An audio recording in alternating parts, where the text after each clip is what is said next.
예, 저희가 오늘 대장동 게이트 진상규명 범시민연대에서 주최한 대장동 개발의 배임, 형사처벌에 관한 전문가 교수님들을 모시고 세미나를 가지게 됐습니다.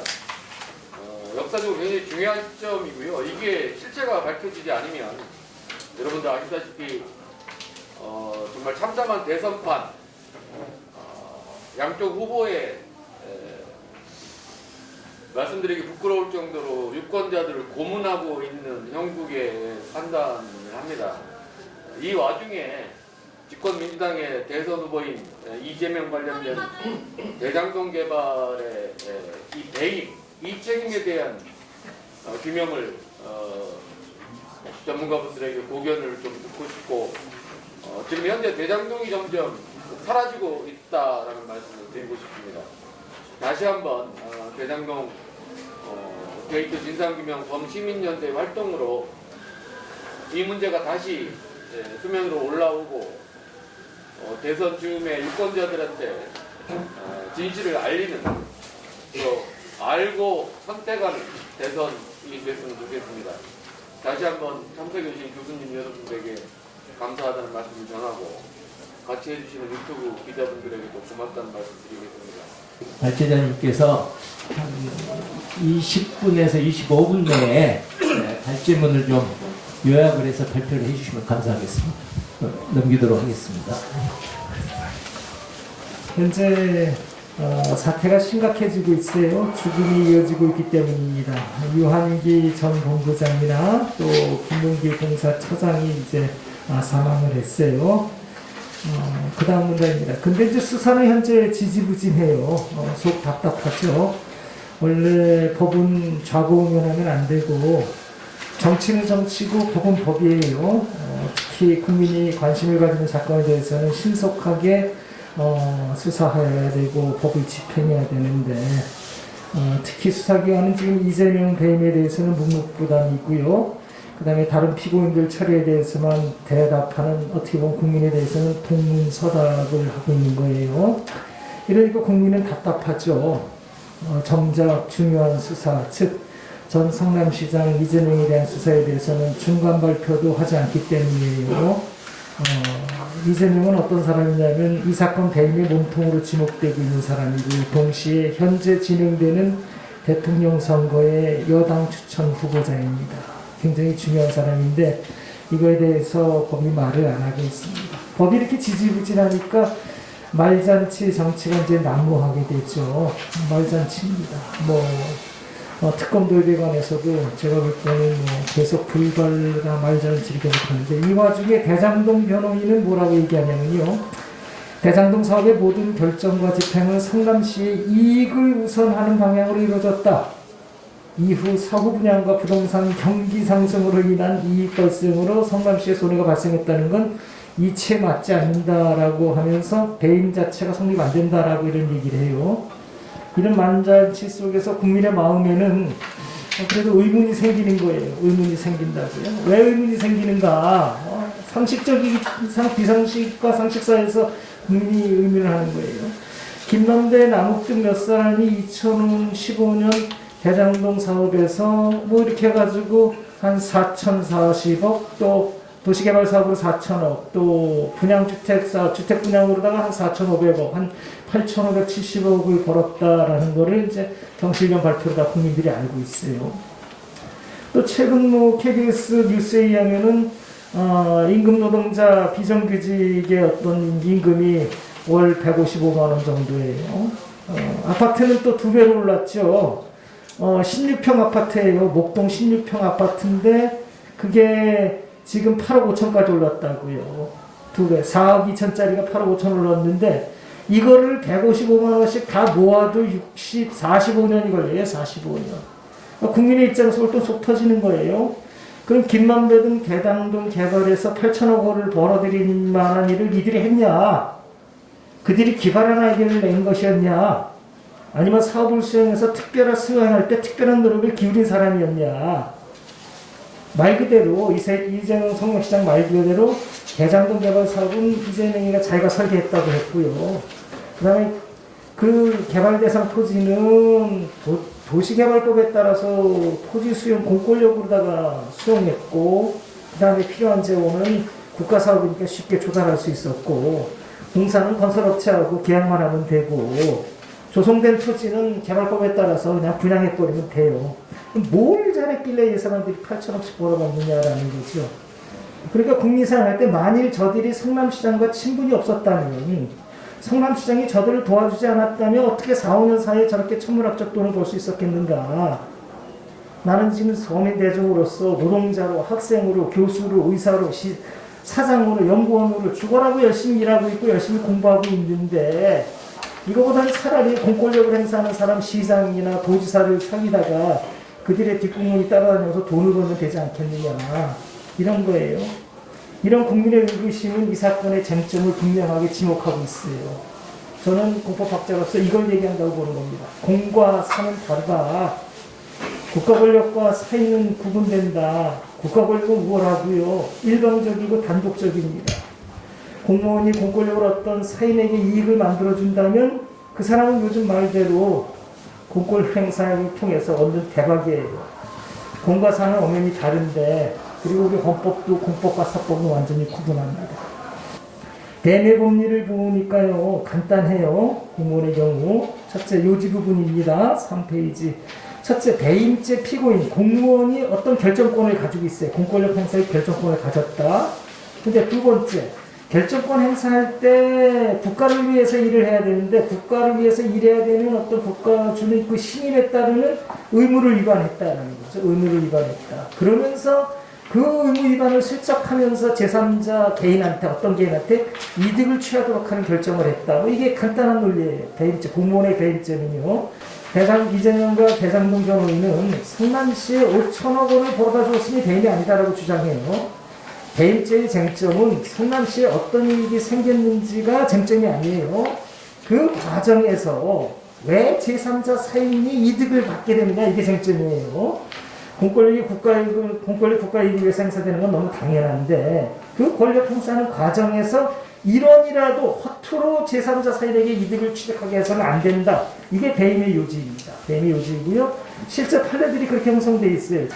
이 대장동 개발 사업이 도시개발법에 근거한 도시개발 사업이에요. 사업이 이제 이렇게 나가면 공법 들어가면 사람들이 좀 불안해하는데, 요지는 간단해요. 이것도 사업인데, 가운데 부분 볼게요. 1번, 토지를 매입해요. 이 사건은 토지를 국민들한테 수용하는 거죠. 일방적으로 국가를 권력을 해서 내가 된다 하면 뺏어가면 끝나는 거예요. 그리고 공사를 해요.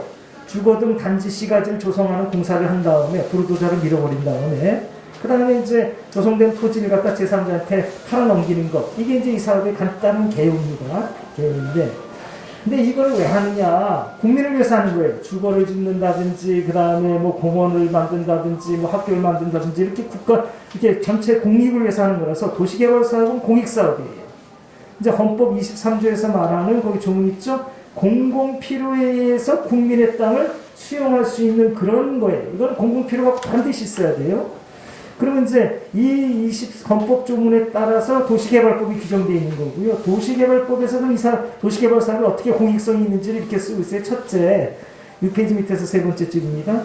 목적이 수익이 아니에요. 공공개발 사업의 목적은 공공필요이지 사업 성과를 높이는 게 목적이 아니에요. 그래서 7페이지, 6페이지 밑에 도시개발법 1조에서 그렇게 쓰고 있어서 7페이지 보면은 첫 번째 줄이죠. 맨 뒤에 보면은 1조 중에는 공공복리의 증진을 목적으로 한다 이렇게 되어 있고요. 그 다음에 이제 국토부 장관이 써놓은 어떤 그 지침이 있어요. 지침에서도 분명히 써놓은 게 7페이지 위에서부터 하나, 둘, 셋, 넷, 다섯 번째 줄이죠. 용도별 면적할 때, 왜냐면 용도별 면적 배분은 사업 특성에 따라 적정 비율을 유지해야 되며, 단순히 사업성을 높이기 위해서 특정 용도의 비율을 과도하게 높여서는 안 된다 이거예요. 공익을 위해서 내가 사업하는 거지, 이게 돈 벌기 위해서 하는 사업이 아니라는 걸 분명히 얘기해주고 있는 거죠.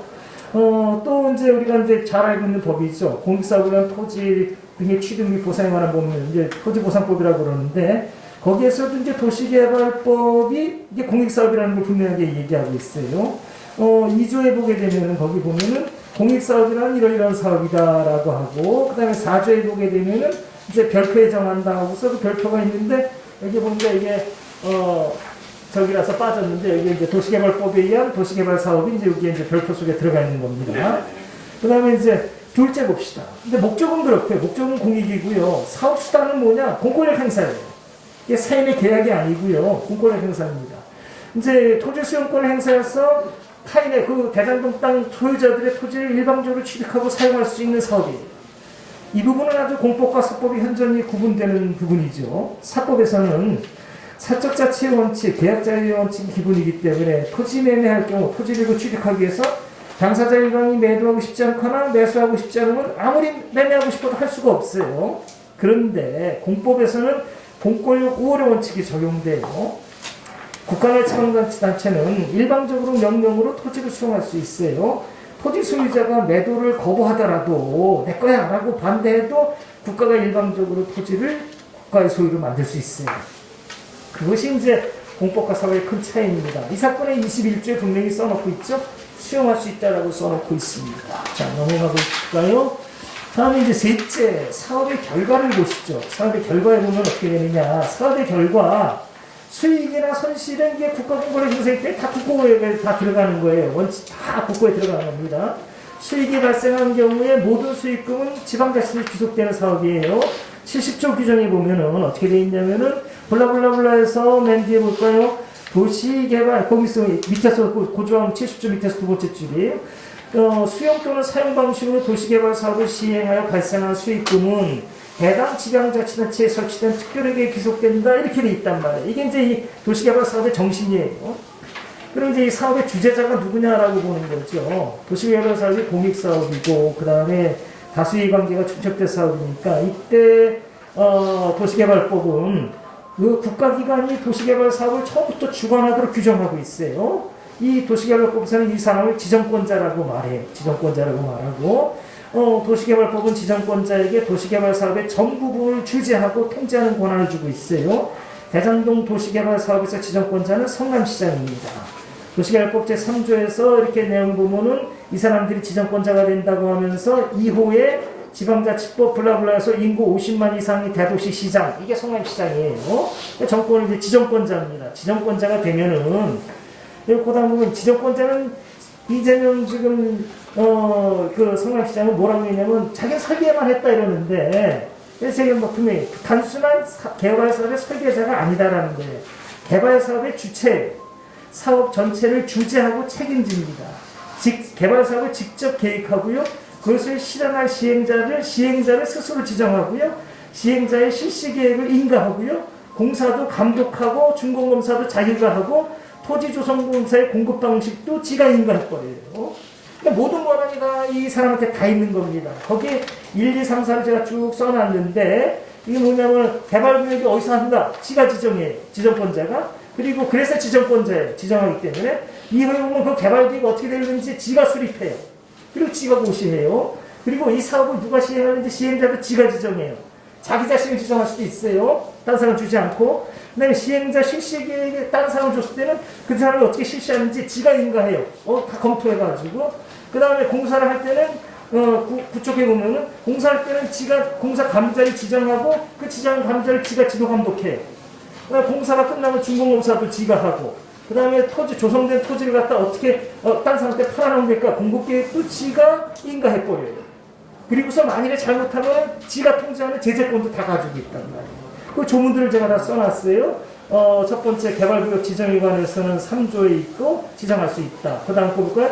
개발계획의 수립에 관해서는 제목 자체 제4조 수립 및 변경 1항 지정권자는 도시개발구역을 지정하려면 해당 경우에 도시개발 사업의 계획을 도시 지정권자 성남시장이 직접 수립한다 이렇게 돼 있는 거예요. 직접 수립한다. 그리고 5조에 보면 개발계획의 내용에 뭐가 들어가느냐 하면은 다 들어가요. 모를 수가 없어요. 이걸 모른다면은 직무유기고요. 직무 태만이고 공무원 자격도 없는 거죠. 보면 제일 중요한 게 1, 2, 3, 4호 볼까요? 도시개발 사업의 시행자를 누구로 할 것인지를 지가 결정하고 5호에 보면은 시행 방식도 결정하고 인구 수용 계획, 토지 이용 계획 이런 거 지가 다 하는 거예요. 이거를 다 성남시장이 자기가 결정해서 사업을 진행하는 겁니다. 그 다음에 10페이지에 보게 되면은 재원 조달 계획도 또 12호에 그렇게 나와 있죠. 그 다음에 14호에 보게 되면 수용 및 사용되는 토지가 어딘지, 15호에 보게 되면 임대주택 건설 계획들이 어떻게 되는지 다 한단 말이에요. 그 다음에 10조에 봅시다. 10조에 보게 되면 시행자를 지정하는데 자기가 할 수도 있는 거예요. 여기 보면 11조에 보면 도시개발 사업의 시행자는 다음과 고의자 중에서 지정권자가 자기가 혼자 지정하는 거예요. 국가나 지방자치단체니까 성남시에서 하겠다 그래도 돼요. 그 다음에 4호에 보면 지방공기업법에 따른 지방공사, 성남도공에서 자기가 혼자 하겠다 해도 그래도 돼요. 근데 굳이 11호를 선택하는 거죠. 대통령 정하는 블라블라 해가지고 이렇게 하고, 그러니까 11조개예요. 그 11호에 있는 시행령에 따라서 나와 있는 시행령 그 11페이지죠. 11페이지 1호에 보게 되면은 뭐 해가지고 이제 성남도공이 100분의 50 이상 출자한 법인, 이걸 굳이 택한단 말이에요. 이걸 굳이. 그 다음에 이 사람들이 하는 사업 실시, 어떻게 사업 시행하는지 실시 계획도 성남시장이 이제 인가를 한단 말이에요. 17조의 시행자는 실시 계획을 작성해서 보고하고, 2호 볼까요? 2항이죠. 17조 2항 동그라미. 시행자는 제1항에 따라 작성된 실시 계획에 따라 지정권자의 인가를 받아야 된다라는 거죠. 이게 성남시장이 인가하는 거예요. 내용을 다 알고 있는 거예요. 다 알고 있다. 그리고 그 다음에 이제 공사감리자를 지정하고, 그 다음 거 봅시다. 20조에 지정을 지정하고, 그 다음에 그 사람을 지도감독하는 것도 성남시장이에요. 거기 지정권자는 이러잖아요. 준공검사도 지정권자가 하고요. 마지막에 11쪽에 보면 이제 공급계획인가, 그 마지막도 마찬가지란 말이에요. 자, 시간이 없으니까 다음 페이지 갑시다. 12페이지에 보게 되면은 통제는 어떻게 되느냐. 75조 볼게요. 75조. 지정권자는 75조 읽겠습니다. 지정권자는 다음과 코의 어느 하나에 해당하는 자에 대하여 이 법에 따른 시행자 지정 또는 실시 계획 인가 등을 취소하거나 공사의 중지, 건축물 등이나 장애물 등의 개축 또는 이전, 그 밖에 필요한 점을 하거나 처분하거나 조치를 정할 수 있다. 전권을 다 가지고 있습니다. 전권을 다 가지고 있어요. 무엇보다도 지정권자가 개발사업의 단순한 설계권자나 감독권자가 아니라 개발사업의 주체라는 점은 그가 사업을 직접 시행할 권한도 가지고 있다는 점에 있다는 거예요. 지정권자는 스스로 사업을 시행할 권한도 가지고 있고, 사업 시행자를 따로 지정해서 사업을 시행하도록 하는 것도 지정권자의 선택이에요. 개발사업에 대한 지정권자의 권한은 의무가 아니고 권한이므로 사업 여건에 불충분한 경우에는 도시개발 사업을 안 해도 돼요. 연기할 수도 있고요. 다 지정권자가 결정하는 거예요. 지정권자는 오로지 공익, 공공필요, 공공복리를 위해서 필요한 모든 결정권을 다 가지고 있습니다. 다 가지고 있습니다. 이게 이제 성남시 도시개발 사업의 요지입니다. 그러면 이제 이런 경우에 이런 막강한 권한을 줬으면은 국가가 그럼 돈 만들면서 권한만 줄까요? 절대로 그러지 않아요. 책무를 준다고요. 너 이거 할 때 함부로 하지 마라고 책무를 규정한다고요. 도시개발 수립에 있어서 무슨 책무를 해야 되느냐 하는 거예요. 다음선 또 두 번째 문단 볼까요? 이 규정에 따르면은 지정권자는 동그란 일이에요. 도시개발 사업을 자신이 직접 시행할 것인지 아니면 다른 시행자에게 맡길 것인지, 부자의 경우 누구에게 맡길 것인지를 직접 성남시장이 결정해요. 그 다음에 도시개발 사업의 사업성을 검토하면서 그 수익금이 얼마나 될 것인지를 명확하게 알고 있어요. 그리고 그 내용을 자기가 결정해요. 만약 사업성이 없다면 사업을 포기하거나 연기할 수도 있어요. 지정권자는 개발사업의 사업성 전반을 검토하고 결정할 책무를 지고 있는 거예요.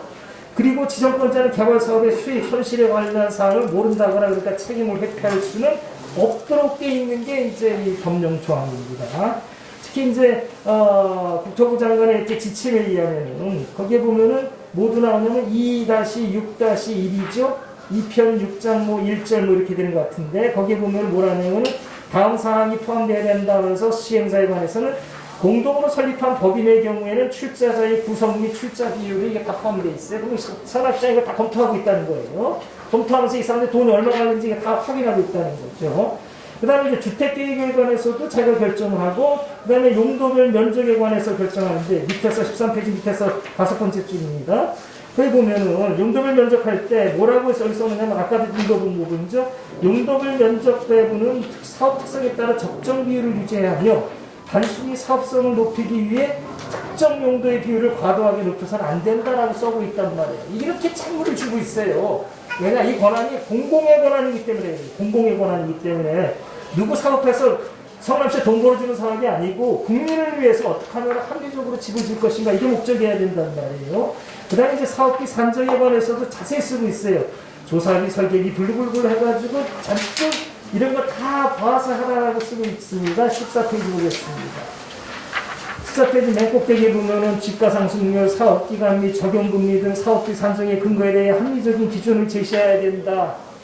근데 모른다라고 말할 수가 없어요. 모른다라는 건 책무위반이에요. 그 자체가. 책무위반이고요. 그 자체가 직무유기고요. 그 다음에 개발 방식은 어떻게 하라? 그 다음에 2-8-16-2를 볼게요. 거기에 사업 타당성은 다음 검토 기준에 따라서 네가 검토 작성해야 된다라고 이제 성남시장한테 얘기해요. 지정권자한테 얘기하죠. 비용을 추정해야 되고 수입을 추정해야 되고 사업성을 분석해야 되고 6회 보면 추정 재무제표를 작성해가지고 아주 철저하게 조사를 한 다음에 이 사업이 시작된다라고 하는 거예요. 근데 이거를 지금 성남시장이 해가지고 나는 성남시에다가 뭐 5천억 벌어줬으니까 잘했다? 그게 아니고요. 이 과정에서 돈이 어떻게 흘러가는지 성남시장은 정확히 알고 있는 겁니다. 정확히 알고 있고 그거에 대해서 공공적 판단으로 결정을 해야 되는 사람이다라는 거예요. 그 다음에 보면은 실시계획 인가에 관해서도 이제 마찬가지죠. 실시계획에 뭐가 들어가는지에 관해서도 당연히 이제 계획을 자기가 수립했으니까 인가할 때도 제가 어떤 내용 실시계획 사업 시행자가 성남액들이 이렇게 실시하겠다고 그걸 가져오는 거를 다 보고 있다라고 하는 거죠. 또 매일 중요한 게 공사 다 끝났으니까 이제 토지를 갖다가 이제 팔아 넘겨야 될 거 아니겠어요. 토지를 조성 토지 공급할 때도 어떻게 지정권자의 의무가 있느냐 하면은 지정권자는 조성토지 공급계획의 인가권자예요. 인가권자이고 그러니까 시행령에서는 토지 공급과 관련해서 엄격한 규정을 두고 있고요. 왜냐하면 싸구려로다가 남한테 함부로 팔면 안 되니까요. 지정권자는 실시계획을 인가하면서 조성토지 공급한 것도 함께 인가하도록 되어 있는데 따라서 지정권자는 시행자가 토지 조성 어떤 방식으로 누구에게 공급하는지를 명확하게 알고 있어요.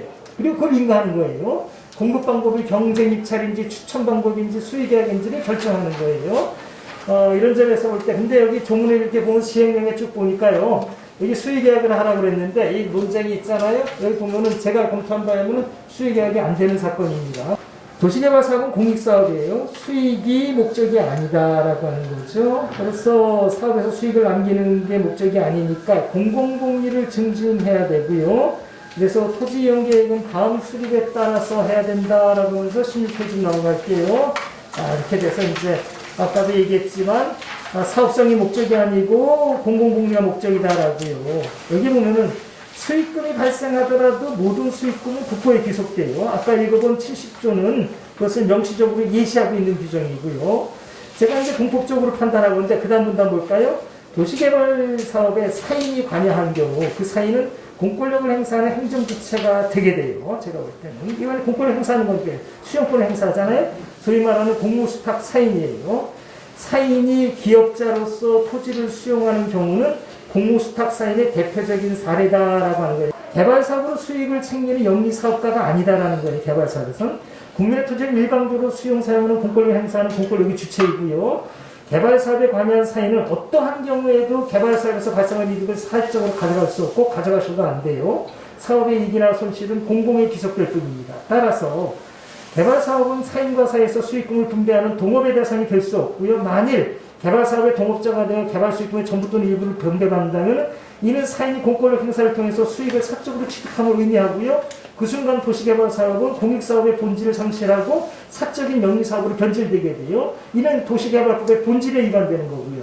이런 경우 모든 사인은 다른 사람들, 모든 국민은 도시개발사업에 참여해서 그 사업 수익금을 가지려고 할 것이고요. 게다가 토지 수용권 행사가 포함된 독점 사업이니까 이미 그 수익은 보장된 상태고요. 만일 그 사업의 수익성이 없다면 사인들은 그 사업에 참여하지 않을 것이고요.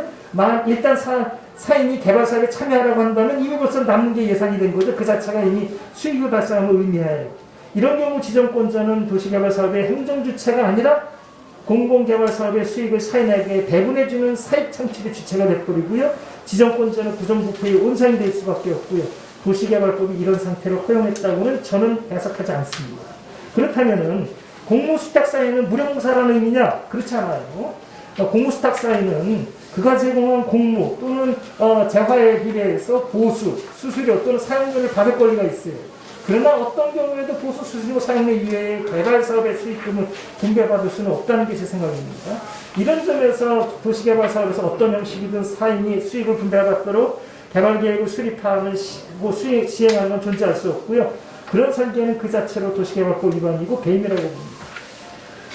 제가 볼 때 이제 대충 도시개발법의 배임 가능성을 이렇게 쭉 살펴보니까 배임 가능성이 세 군데서 생겨요. 첫째는 제3자 사인을 시행자로 지정해서 개발사업의 수익을 가져가게 하는 게 이제 배임이 될 수 있을 것 같고요. 두 번째는 조성 토지를 공급할 때 제3자 사인에게 특혜를 줘가지고 싸게 받게 하는 데서 배임이 생길 수 있고요.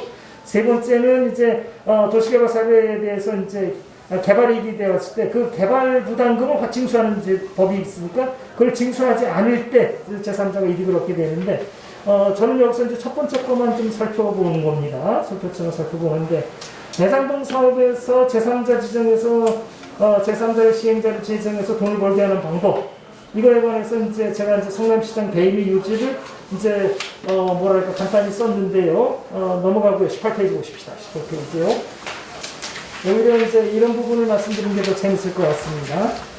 18페이지 가운데 부분이죠. 민간사업자의 역할이 뭐냐라는 거예요. 민간사업자의 역할이 뭐냐. 아까 얘기했지만 이제 보수 수수료 정도만 받으면 된다라는 거죠. 그 다음에 이제 한 번 더 나가보자 이렇게 하면서 그 부분이에요. 대장동 사업에서 민간 사업자가 2,359억 원, 경실련자에 하면 한 8,500억이 되는데 이럴 만한 재화나 용역을 제공했느냐라는 거예요. 이 사건에서. 당시 대장동 사업 구상에 기초가 된 서판교 대장동 제1공단 결합도시 사업계획서 이거 판교 AMC라는 회사죠. 이게 누구냐면은 여기 또 주가 또 빠져버렸네요. 이게 정영학 등 얘네들이 이제 만드는 거예요. 그 당시에 이걸 그대로 성남시장이 받아다 이제 고시해버리는 겁니다. 민간 사업자 역할을 다음과 같이 쓰고 있어요. 거기다가 뭐라고 쓰고 있냐면은 자기네들이 계획할 때 수용에 따른 토지 공급 토지로 공공주택 용도를 확보하여 공공주택 분양 사업이 가능하다. 수용하니까 가능하다라고 쓰는 거예요. 그 다음에 공공기관과의 공동사업으로 인허가 리스크가 없어진다. 해체했다. 그 다음에 필요재원 조달도 공공기관이 대입했으니까 용이하다. 그 다음에 조속한 사업 진행이 가능하다. 이렇게 써놨어요. 그러면은 이 기재에 따르면 민간사업자가 자신의 특별한 능력으로 대장동 사업에 직접 조달하는 재화나 용역은 거의 없어요. 공공기관, 즉 성남시장과 공사의 능력과 힘을 바탕으로 진행되는 사업에 참여할 뿐이에요. 그럴 수밖에 없는 것이 도시개발 사업 자체가 공사업이기 때문에 그래요. 대장동 사업에 인허가는 모두 성남시장의 권한이고 공사라는 공공기관이 참여하니 필요자원을 조달하는 데도 문제가 없고 신속한 사업 진행에 걸림돌도 없어요. 그러면 공무수탁사항으로서 민간업자가 받아야 할 적절한 보수는 뭐냐? 아무리 생각해도 제가 볼 때 1년에 하나로서 1인당 뭐 해서 매월 2천만 원씩 받는다 하더라도 1인당 한 5년이면 10억일 거고 10명이면 100억밖에 더 되겠냐라는 거예요. 실제로 공태는 실제로 대장동 사업에서 성남의 뜰 지분의 43%를 출자한 5대 금융회사는 총 32억밖에 못 받았어요. 32억밖에 못 받았단 말이에요. 이건 뭐냐? 대장동 사업에 필요한 재원의 금융에 대한 이자 비용으로 이자 상당을 받았을 뿐이에요. 좀 많이 받았겠죠, 아무튼. 그런데 대장동 사업에서 성남의 뜰 지분 6%에 불과한 민간 사업자가 뭘 했다고 2천억 이상을 가져가냐라는 거예요. 2천억 이상을. 그러면 이제 요즘 얘기하는 게 이제 저쪽에 성남시장 얘기하는 게 뭐냐면은 공공수입이 있으니까 난 배임 아니다 이렇게 얘기한단 말이에요. 공공수입이 있으니까 아까도 읽어봤지만 뭐 이거는 내가 성남시를 위해서 일한 거 아니냐라는 얘기죠. 밑에서 두 번째 문단 볼게요. 두 번째 문단 배임에서 국가 본인의 이익을 위한다는 의사는 부수적인 거고요. 중요한 거는 뭐냐? 제3자 개인이 개별적으로 이득을 취하는 의사가 있으면 그게 배임이에요. 마지막 문단이에요. 성남시의 수익이 얼마나 발생했는지 중요하지 않아요. 성남시 대장동 사업 지정권자 성남시장은 도시개발 사업을 시작할 때 성남시 즉 자신이 직접 시행할 수도 있었고 도시개발공사 단독으로 시행할 수도 있었기 때문이에요. 성남의 뜰이라는 특수목적법인을 만들어서 그들에게 배당할 필요가 뭐가 있었느냐라는 걸 이제 기본적으로 생각해야 돼요. 20페이지 봅니다. 20페이지에 보면은 그렇다면 이 사건의 문제는 뭐냐면 두 번째 문단이에요. 1볼게요. 1. 대장동 사업에 특수목적법인의 역할이 꼭 필요했었던 상황이냐? 아니라고 볼 수 있어요. 두 번째, 만일 대장동 사업의 특수목적법인의 역할이 꼭 필요한 상황이었다 하더라도 그들에게 지급할 비용이 보수 수수료 사용료에 한정되어야지 그거 넘을 필요성이 없다라는 거죠. 근데 성남시장은 말해 이웃이 소백고 부분입니다. 결국 내가 특수목적법인을 만들어서 5천억 원, 여기 보면 예정이 이게 70%라고 자기가 떠들어요. 회수했다. 오히려 잘한 거 아니냐 이렇게 떠들어요. 여기 보면 제가 공쳤어요. 대장동 사업이 사법적 계약으로 결정되는 사업이라는 그런 주장이 가능하다. 당사자들 협상을 통해서 그래서 상대방 사업자가 합의를 해줘야지 비로소 사업이 진행되기 때문에 그렇다라는 거예요. 그러나 대장동 사업은 공익사업이에요. 성남시장은 단독으로 일방적으로 도시계약법에 근거해서 국민의 토지를 일방적으로 수용해서 공권력을 행사해서 사업을 진행한단 말이에요. 그리고 도시관리계획에 따라서 계획권자예요. 이 사람이 용도지역도 지가 혼자 결정해요. 그리고 지구단위 계획도 지가 혼자 결정해요. 민간 사업자가 합의해 줄 때 사업이 진행되는 사업이 아니다라는 거죠. 이런 면에서 볼 때 70%를 회수하면은 70% 회수하면 되고, 그 다음 문장입니다. 21페이지 넘어갑니다. 21페이지. 따라서 공익사업은 민간사업자를 참여시키고 민간사업자의 분배 몫을 30%로 줄였으니 잘했다는 말 자체가 성립될 수 없는 사건이에요. 다시 말하면 민간사업자에게 분배되는 수익은 모두 공권력 행사에서 발생된 것이기 때문에 그래요. 정리해봅시다. 대장동 사업은 민간사업자의 분배 몫에 따라 배임 여부가 결정되는 사업이 아니에요.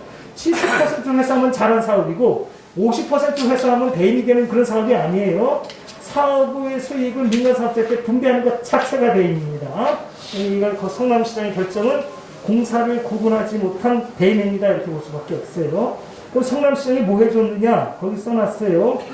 2011년 당시에 3,100가구예요. 그런데 2014년 아까 말한 그 판교 AMC가 써놓은 거 그대로 받았었어. 2014년 한 달 뒤에 5월 30일 날 이런 개발구역 지정을 갖다가 지정권자에서 지정하는데 그때 5,800세대로 늘립니다. 수용인구를 15,000명으로 늘려버리고요. 그리고 용도지역을 또 바꿔줘요.